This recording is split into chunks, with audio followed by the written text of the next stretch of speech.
All right. This is episode 8 now of this series of recordings on this channel. And I just wanted to talk some more about um, continue on the narrative of this journey that I'm on. So, as I mentioned in the last video, the priest brought up a really important point during our conversation. And his point was essentially that it was actually love that belief was an act of love, and that was why God was holding back and not giving direct evidence to people of his existence. And I did mention that that actually does resonate to me. It definitely resonated with me during our conversation. It actually caused me to tear up. Um, but it also kind of makes a certain amount of sense to me. One does feel definitely that when one encounters the world, one is up against some responsive entity. Um, and the question is, why doesn't this entity reveal itself in some obvious way? And uh, and I think the idea that there is a reason, so there must be a reason why, and the idea that it has to do with love is a touching idea, and it sort of makes some degree of sense to me. Um, um, it's just, I guess this power doesn't want the sort of relationship that I have in my mind that I want. You know, it has something else in mind. Um, it has another objective, another type of relationship that it wants to establish. Now, that I said kind of makes some sense to me. But the issue is, so I think the position that I can occupy is kind of like for Alcoholics Anonymous, where there's a belief in some higher power. And I can imagine that I can at least conceptualize or think of the world as being like me in contact with this higher power, and that it doesn't want to reveal itself to me directly. It's like it's again through because belief is like an act of love. Um, so that kind of makes sense. But the issue is that I still can't really get myself to accept all the like religious doctrines, like Jesus is God's son, like the Genesis accounts, stuff like that. Um, so, but I still draw a lot from that to populate my or to um, inform my understanding of this higher power. And so there is a sort of inconsistency there. Um, Earlier, there was a video earlier on this channel where I was talking about religion, and I do think that a person who's actually performing religion, partaking in the act of religion, is not necessarily um, it's not what we think when we stand on the outside and look in. Um, like from the outside looking in, one may feel that, oh, the religious people, they have to like intellectually, with their intellect, like assent to some like uh, beliefs or propositions. They need to hold those as being absolutely true. Um, but I do think that people who are practicing religion, to them, they have this more deep connection with another entity, a relationship, a love and a loyalty to this other entity, you know? And and I'm not convinced that that kind of belief. in like specific doctrines plays as big a role in the actual religion of people.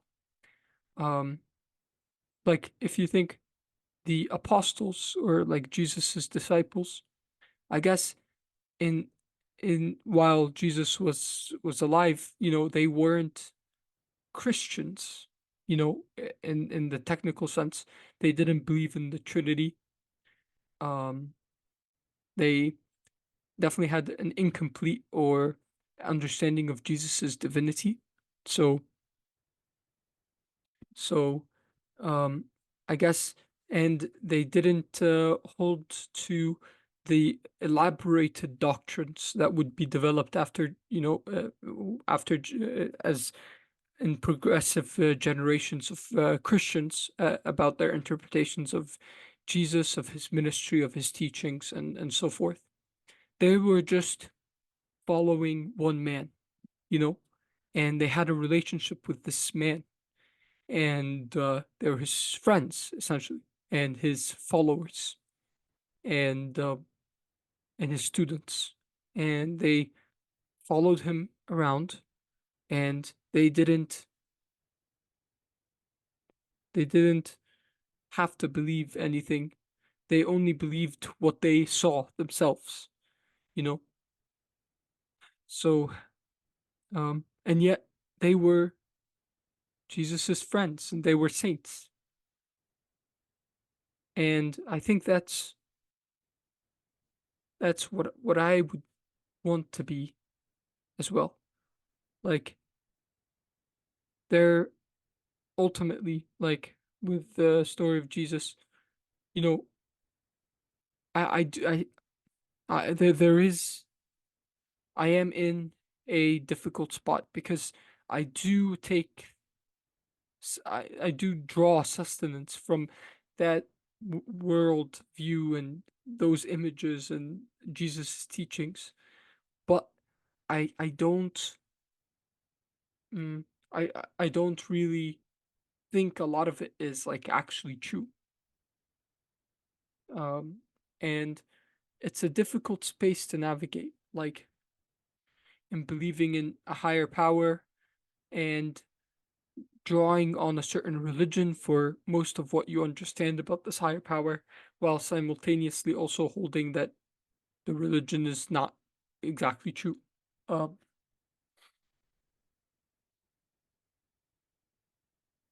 but apparently that's the way that God wills it, which is why he doesn't show himself directly.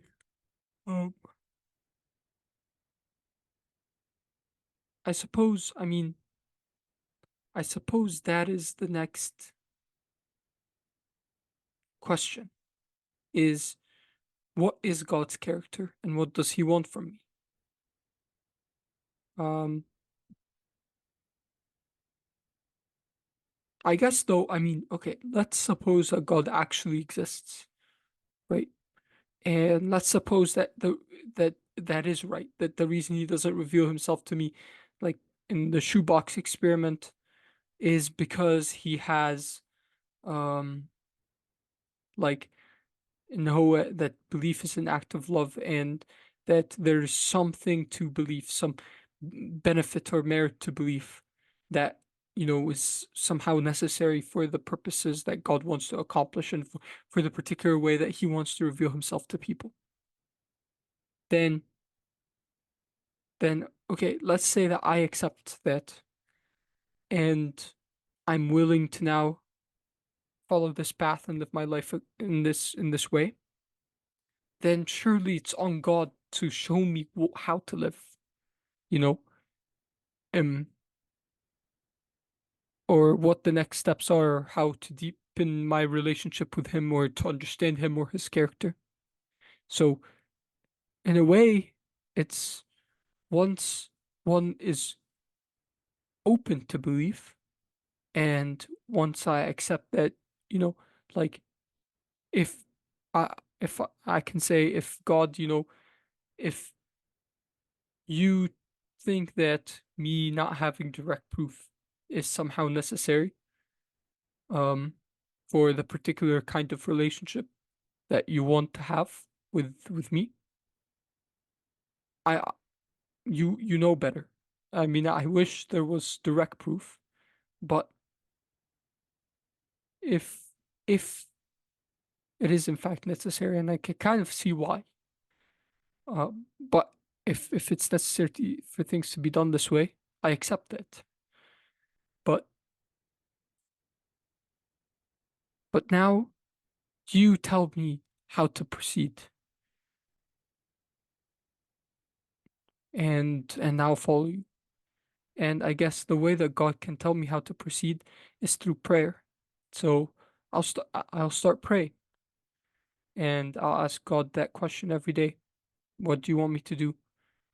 Reveal yourself to me. Help me understand you, what your character, um, and how you wish for me to live my life, and what I should be doing with my life. What's the purpose of me being here? So that's all of that. Which actually brings me to the next topic, which is, um, I guess, changing my behavior or my actions. So right now, I have a lot of problems, and and I think I need to start to humbly work on them. Um, I have like some time between now and when I graduate, uh, for with my degree, and I really want to use that time as best as I possibly can, so that I can make meaningful and lasting improvements in my behavior. I think a key thing that I'll try to follow is Atomic Habits by James Clear.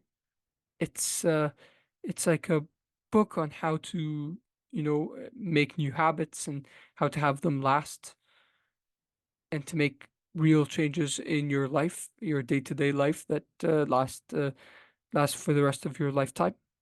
And I think I will use the principles in that book. Uh, that will be the theoretical manual based on which I'll actually begin making changes. So I'll do that. And essentially, what I'll do is I'll begin introducing small habits, um, and throughout my day, to uh, to to begin building up a good, um, alternative habit structure that can slowly begin to sort of integrate with and take over some of the roles of some bad habits that I've developed. I think the first habits have to be habits on prayer, because that issue is just so central and important for me. And habits also on taking care of my body, and through, eating, sleeping, basic cleanliness slash hygiene, things like that. Um, Taking care of, also, so I think I would say those are the first most important habits to form for sure. Um, and then everything else can come after that. But at least getting the basics of those right has to be the first thing that I would do, because that is making progress on the spiritual question side, which is, to me, the most important thing. And it's also like something that is important for any next step that I'll take, to be able to find something to live for, you know. So I'd say that's the most important thing. And then the food and the sleep and the basic hygiene, all of that is also important, because um, just has to do with me staying physically healthy. So that will be the first few steps that I'll take. Um, I think I'll begin with daily prayer in the morning, because that's just the easiest, most straightforward time to pray. It's just your cue is just waking up, I guess. So it's nice and simple, and the prayer won't be too long. I will just read a psalm and just say a short prayer to God, asking Him for guidance for the day, asking Him to reveal Himself to me, and um, yeah, asking Him the questions that we brought up earlier, which is that He leads me, since the initiative is in His hands. And yeah, that's pretty much it. And then so I'll begin with that habit, and then after that, um, maybe we'll expand on to breakfast. No, making breakfast consistently for myself and feeding myself in the morning, and then expand to dinner, and then expand to lunch as well. And um, and so then I'll have 3 meals, and then also maybe some habits around sleep to try to regularize my sleep schedule more. And yeah, and I think for introducing this whole suite of habits, it will probably take about 2 weeks, or I'll try to get it done so that I can be I can have accomplished these two things where I have some habits in place for prayer, at least once a day, and some basic habits for eating, for taking care of my food situation and my sleep, um, and and also cleanliness and so forth, um, within 2 weeks, so I can essentially function independently. Um, so yeah, so that's it for now. I guess for the behavioral change side, luckily, um, how it might get difficult after this point to figure out like what to invest my time in, and what new habits to cultivate first. But I think no matter what my view of